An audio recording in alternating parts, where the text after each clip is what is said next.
You just realized your business needed to hire someone yesterday. How can you find amazing candidates fast? Easy. Just use Indeed. Stop struggling to get your job post seen on other job sites. With Indeed sponsored jobs, your post jumps to the top of the page for your relevant candidates, so you can reach the people you want faster. According to Indeed data, sponsored jobs posted directly on Indeed have 45% more applications than non-sponsored jobs. Don't wait any longer. Speed up your hiring right now with Indeed.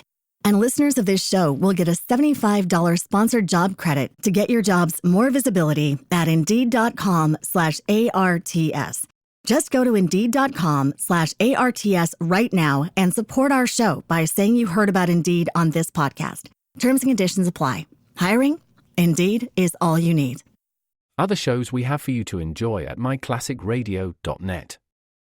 The Avengers was most certainly not a household name in South Africa prior to the radio series.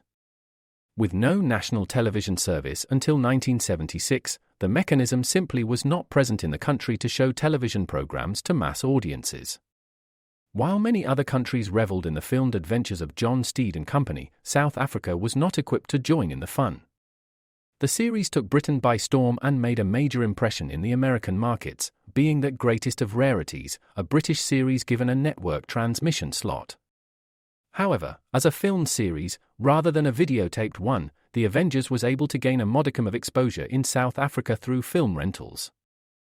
Come and listen at myclassicradio.net.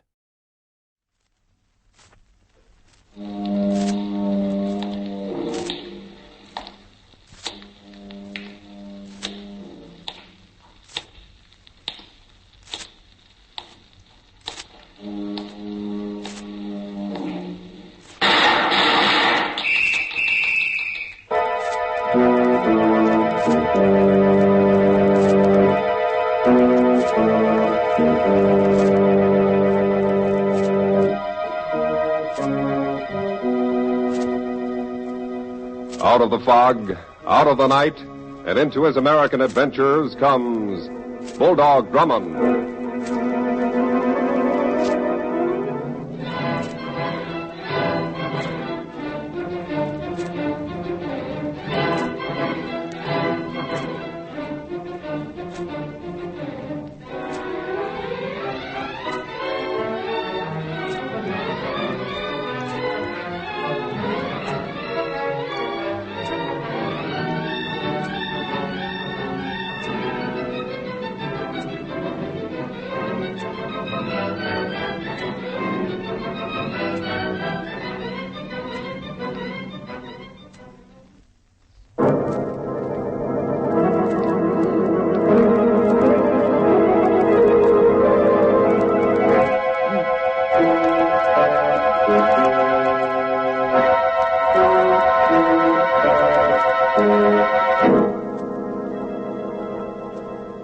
And now, to tell us about our newest adventure, here is Bulldog Drummond.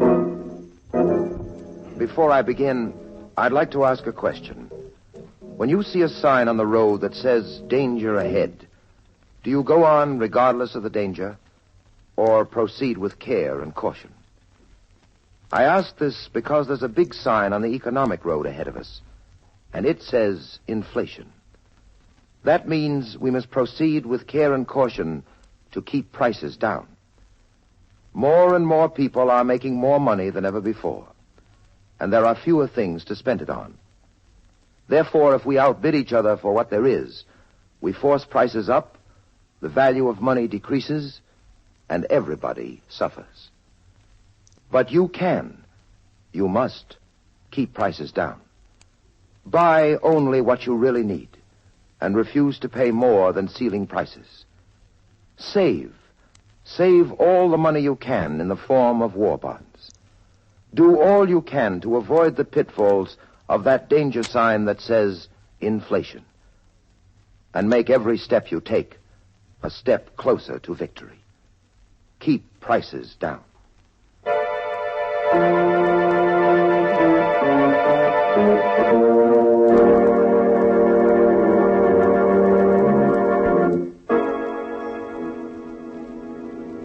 And now for the story I call Dinner of Death. It began when two men were arrested for hijacking trucks. They were known as Barnaby Mullins and Spike Saunders. Mullins, who was released on bail, visited the office of the district attorney.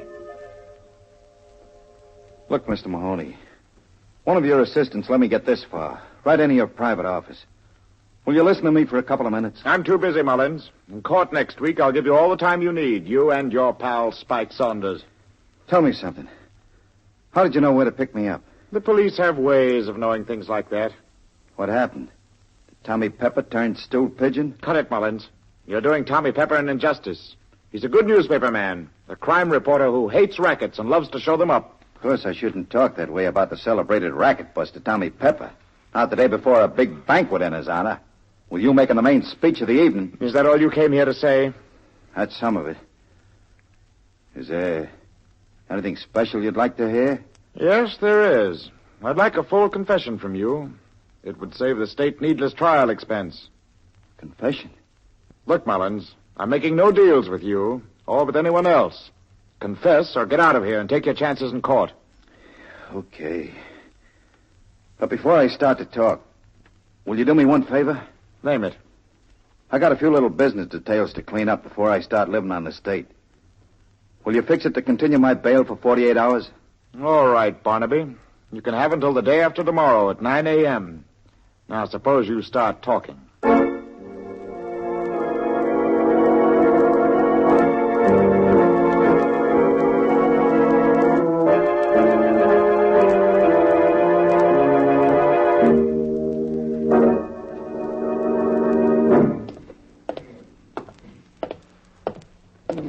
Dear, this is insufferable. Oh, come now, Denny. You've been moaning all the way to this hotel. What in the world is the matter with you? Well, if you must know, Captain Drummond, it's my feet. We've been tramping about all day, and now a banquet. I've been hoping to rest this evening, sir. Denny, this banquet is the event of the season. As visitors to the city, we're extremely fortunate to be invited. Yes, I understand that, sir, but my feet. Oh, come on, forget your feet. I'm interested in the fabulous Tommy Pepper and his work in exposing rackets. I've always wanted to meet him again. Why, I wasn't aware that you even knew him, sir. Well, I don't really, but... Watch it, Denny. Here he is. Hello. Captain Drummond, right? Yes, Mr. Pepper. We met some years ago. Don't tell me, I'll get it. At the Blackfriars Club, 1938, right? Right again. You have a remarkable memory. I never forget a face. I don't dare. It might be a guy just out of prison who had spent 10 years remembering I sent him there. Well, sorry, I can't oblige you there. Oh, pardon me. Tommy Pepper, this is Denny. Hiya, Denny. Very well, thank you, sir. Well, gentlemen, before we brave the mob in a banquet hall, how about the special private room? There are some hors d'oeuvres and a row of bottles. Will you join me? Well, thank you, Mr. Pepper. Shorten that to Tommy, will you? Good heavens, sir. There's a weird-looking chap following us, an enormous, hulking fellow. Yes, Denny, that's Dodo. And he is following us, or rather me. That's his job. Dodo? Is that his name? Sure. Dodo, come here. Oh, yeah. Dodo, meet some friends of mine, Captain Drummond and Denny. Friends? Yes, Dodo. Friends. Oh, hello. Hello there. All right, Dodo, stay close behind us. You said that Dodo's job was following you, Mr. Pepper? Yeah, that's right. He's not much to look at or talk to, but he's aces as a bodyguard. To date, I owe him 8 lives. My word, is there that much risk in writing about rackets? Constantly and monotonously. Even tonight, some thoughtful soul telephoned me to say I'd die before the evening was finished. Well, here we are. And there's our distinguished D.A. studying his speech. Hiya, Mahoney. Hello, Tommy. Well, hello, Captain Drummond and Denny. Nice of you to come to the banquet. We're very glad to be here. How about a preview of your speech, Mahoney? It'll save me from blushing when I hear it. Not a chance, Tommy. The speech goes back in the pocket. I'm not going to spoil a surprise. Oh, now I know I need a drink. What'll you have, gentlemen? Bourbon for me, Drummond. Oh, dry sherry, please. Dry sherry, sir. You, Denny? The same, sir. There you are. You, Mr. Mahoney? Kimmel, right, Mahoney? Right. Pony of Kimmel. You never forget anything, do you, Tommy? Well, allow me. To tonight's guest of honor, Tommy Pepper. May you prosper. Thanks, Drummond. Here's how. That bourbon hits the spot. Well, let's get on to the banquet, shall we? What's the matter with Mahoney? Mahoney, what's wrong? I don't know. Good heavens, he's fainted. Mahoney. Mahone. Drummond, we gotta do something. My word, sir. Now, Mr. Pepper has fallen to right across the body of the district attorney. Help me lift him, Denny. Barman, don't let anyone touch those glasses.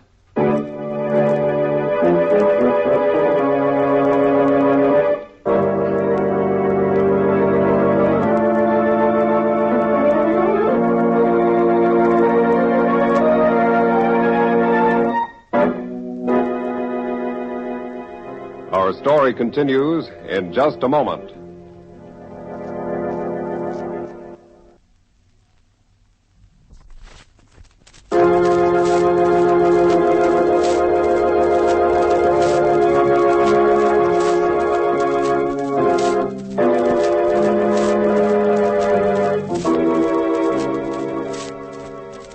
And now back to Bulldog Drummond and the story he calls Dinner of Death. A hijacker known as Barnaby Mullins traded information with District Attorney Mahoney for 48 hours of freedom to clean up some unfinished business. The same night, Tommy Pepper, noted crime reporter, is to be guest of honor at a dinner. But after taking a drink, Tommy and the District Attorney collapsed. Keep up the first aid treatment, Denny. An ambulance will be here any moment. Yes, sir. Mr. Pepper. Mr. Pepper. He's coming too, Captain Drummond. Good. I can't say as much for Mahoney. No, sir. The DA's in bad shape. Wait a moment, Barman.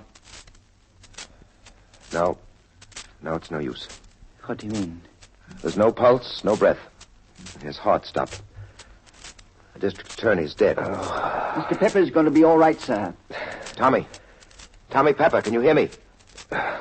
Drummond, what happened? Someone must have poisoned your drinks. Lie still now. In a moment, we'll put you in an ambulance and take you to the hospital. Mahoney, I saw him fall. Where is he? He's dead. Mahoney dead. Oh, that's terrible.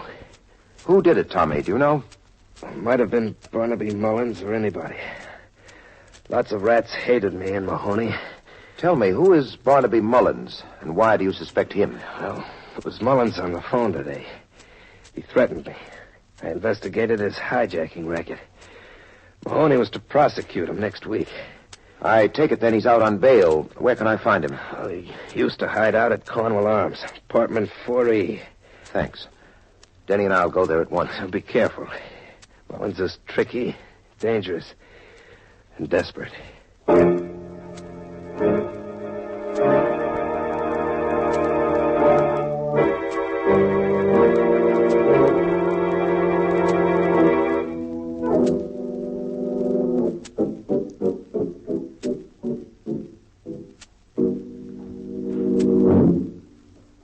Here we are, Denny. Yes, sir. Apartment 4E. Skeleton key, sir? Try the door first. Why, it was unlocked. All right, inside. You'd better be prepared. Mr. Pepper said this Mullins person was a desperado. Good heavens, look. It's the ape man. Hello, Dodo. Whoa. Dodo, is Barnaby Mullins here? Mullins in other room you don't see. In the other room. Thanks. This way, Denny. This is fantastic, sir. Why is that creature here in the apartment of the man suspected of poisoning his master? Open the door, Denny. This is a light switch. Well, that must have been Barnaby Mullins. Hanged by the neck from an overhead pipe. Oh, dear. Hanged with his own belt, sir. Dodo! He's gone, sir. That explains that Dodo hanged Mullins for poisoning Tommy Pepper. I doubt that, Denny. Dodo would have strangled Mullins. And notice the evidence here. That chair lying on the floor. Oh, I see it now, sir. It was suicide. Mullins hanged himself. Well, a closer inspection will show a flaw in that theory. How high would the seat of the chair be from the floor if the chair were upright? Oh, about 2 feet, sir. Now look at the body. How high off the floor are the feet? The feet? Well, the toes are about 3.5 feet from the floor. Mm-hmm. Then it would have been physically impossible for Mullins to have hanged himself. Who the hell are you telephoning, sir? Police headquarters, Denny. Oh, yes. Hello, police headquarters. This is Captain Drummond. Yes, I've just found Barnaby Mullins murdered in apartment 4E at the Cornwall Arms. That's right. What? I see. Well, thanks, I will. But please, sir, you gave the police some information, and apparently they gave you some. They did, Denny. Mullins' partner, a person named Spike Saunders, shot his way out of jail 3 hours ago. He killed a guard. Let's be going. Going, sir? Where? To the hospital to see Tommy Pepper. If Spike Saunders is on the rampage, we must cover every angle.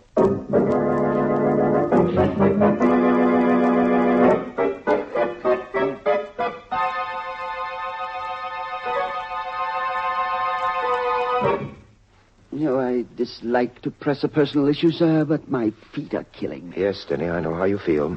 I'm sorry we couldn't find a taxicab to bring us here to the hospital. But it's impossible that this Spike Saunders would invade a place like this, especially with the police on his heels. That shot seemed to come from Tommy Pepper's room. Hurry it up. Yes, sir. The running is extremely difficult at this point, sir. All right, here's the room. Oh, dear. Mr. Pepper isn't here. There's a terrace outside. Look out there. I'm all right, Drummond. My word, he's under the bed. Yes, but still alive. Tommy, who fired that shot? I don't know. I was dozing when I heard one of the French windows open. It squeaked. To me, that meant danger, so I dove under the bed. Anything outside, Denny? Yes, sir. This gun. Apparently the assassin dropped it on the terrace as he ran away. Another narrow escape for you, Tommy. I'm an old hand at narrow escapes, Drummond. That may be, but I think you need a change of venue. There have been 2 poisonings. Barnaby Mullins has been hanged, and Spike Saunders has shot his way out of jail. Well, thanks for catching me up on current events. So Saunders is on the loose, huh? With the murder of a guard hanging over him. Well, in that case, I think I'll move out of here if you'll get me my clothes, Denny. They're in that closet over Yes, there. sir. Oh, I'll get them, Denny. Here we are. Shoes, socks, underwear. Let me help you with that hospital nightgown, Mr. Pepper. Thanks, Denny. Shirt, tie, trousers. I have them, sir. All right. Now, you can go along with Denny to our suite in the hotel. Meanwhile, I'll gather up the loose ends of the case. Here's your coat. You're not coming to the hotel, sir? Not just now, Denny. There are a few details I want to clean up. Well, Drummond, thanks for your help. I'll see you soon, I hope. Yes, both of us will, sir. Plaster on the wall is soft, and the bullet didn't go far. Should be easy to dig it out. Peculiar angle of entrance. There we are. Oh, pardon me, sir. Why did you come back, Denny? Well, Mr. Pepper considered himself far too capable to need a chaperone on his way to the hotel. He insisted that I come back here. He went on alone, so I gave him my key. All right, we'll follow him in a few moments. Yes, sir. You see, I believe that Tommy Pepper will need not 1 chaperone, Denny, but 2.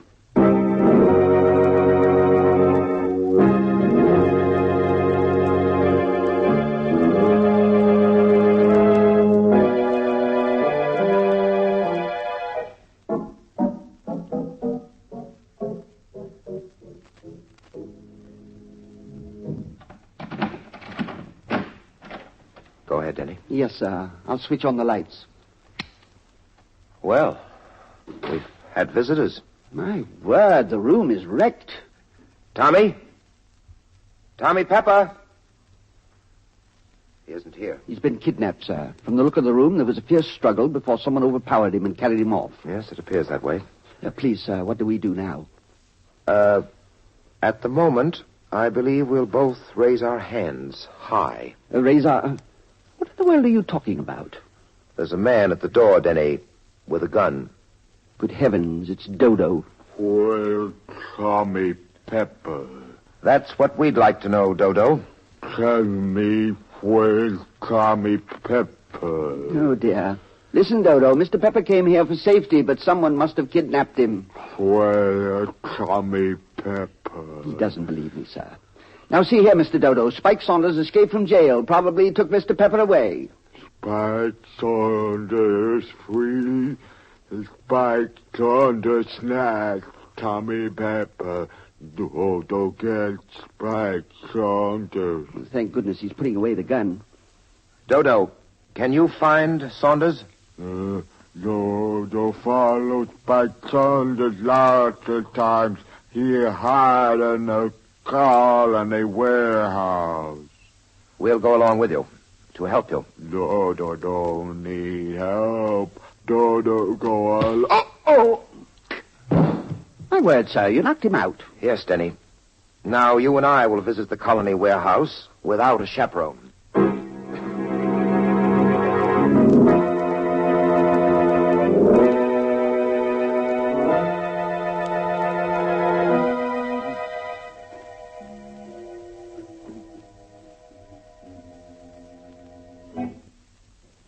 right now, sir.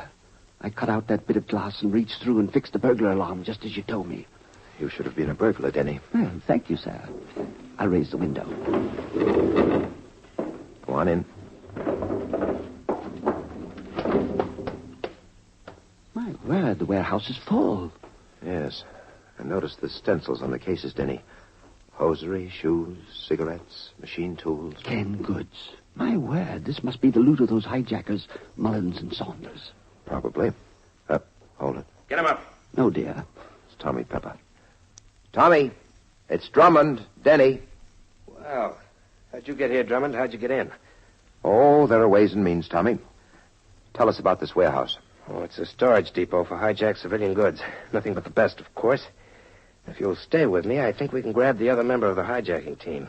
Spike Saunders is coming in. My word, how do you know that? Been watching through a window. Just drove up outside in another car. Not the one he was using when he yanked me out of your hotel suite. What happened to you there? Well, I just got in when Saunders arrived. He slugged me and started to take me for a ride. It was my good luck that his car blew a tire. I was conscious by that time, so I got away. You're lucky. You're telling me I wouldn't be alive today if I wasn't. Drummond, got a gun? Not tonight.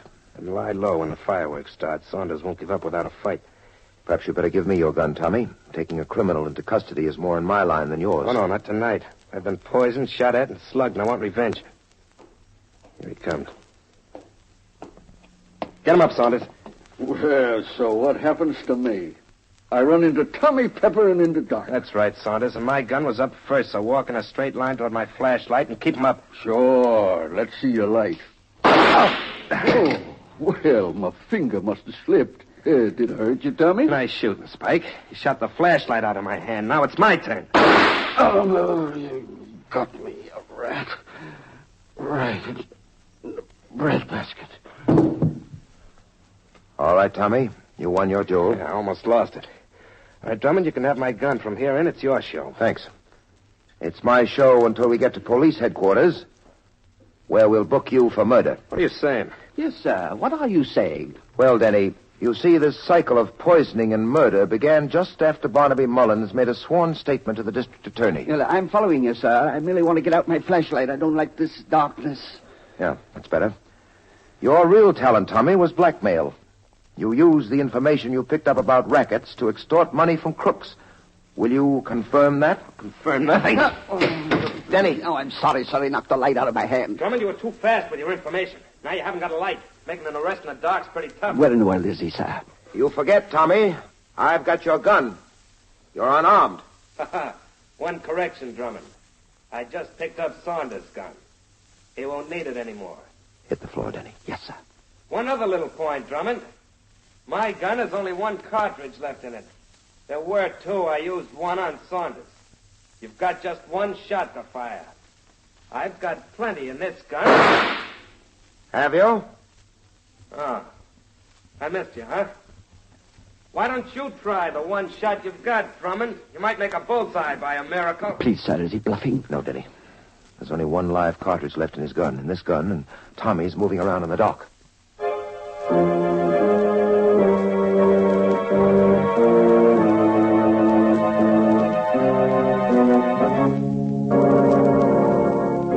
Back to the climax of our story in just a moment.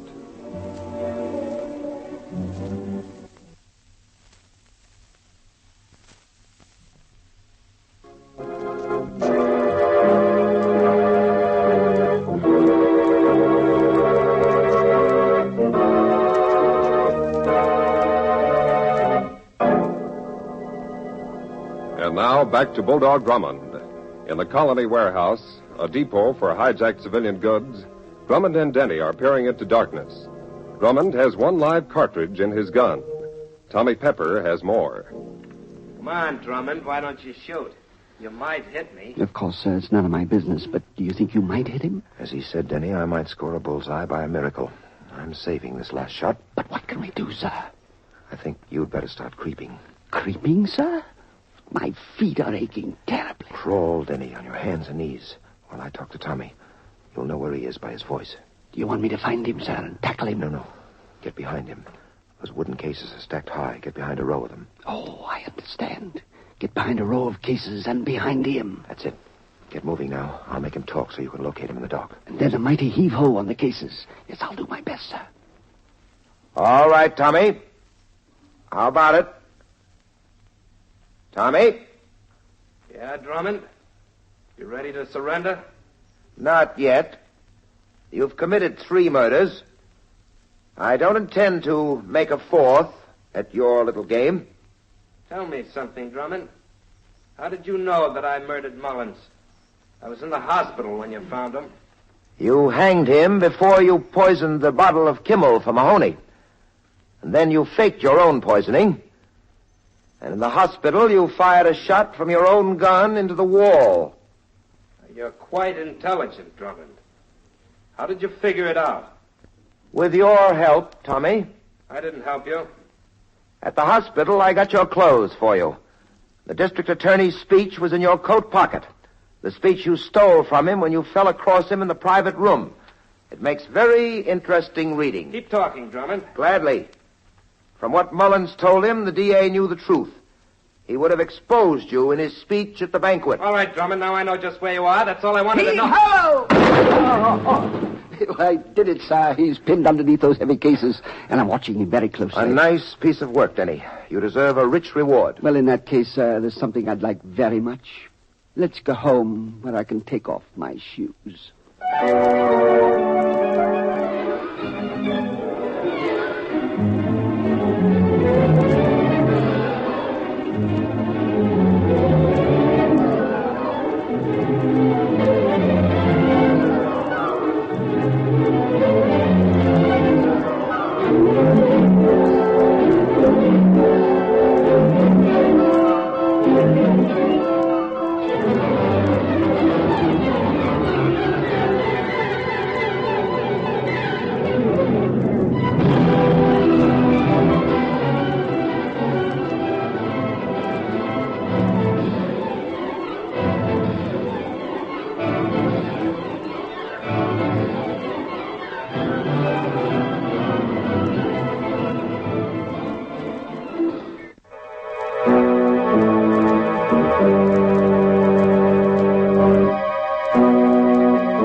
And now, here is Bulldog Drummond to tell us about next week's story. At a carnival, a gypsy fortune teller predicts Denny's future. She foretells a night of dire happenings. And before morning, her prophecy comes true. Denny and I meet some interesting people.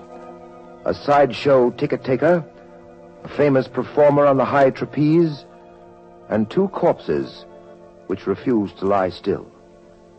A mad killer lurks in the background. I call the story Murder Carnival. Be sure to listen, won't you?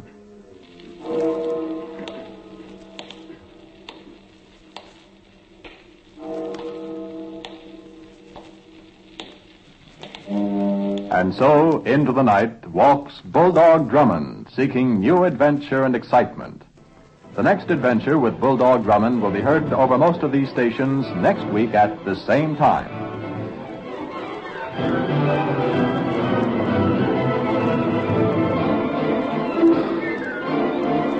This is the Mutual Broadcasting System.